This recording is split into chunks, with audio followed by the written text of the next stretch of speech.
কিলোর ঘি। উপরে কত কেশর রয়েছে দেখুন আপনারা। এখানে কোনো ফুড কালার ব্যবহার হয় না, এখানে টোটালটাই কেশরের দ্বারা হয়।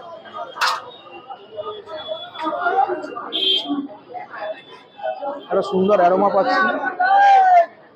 এটা কি চিকেনের হাঁড়ি না মটনের হাঁড়ি? এটা চিকেনের হাঁড়ি।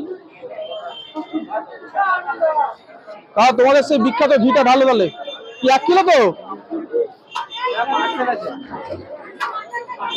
হ্যাঁ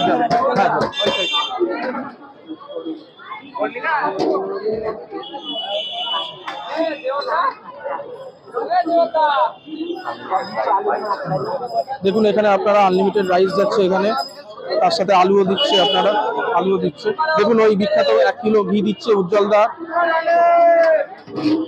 দাদা ঘি তো এটা দেখুন 1 কিলো ঘি কিভাবে চলে গেল।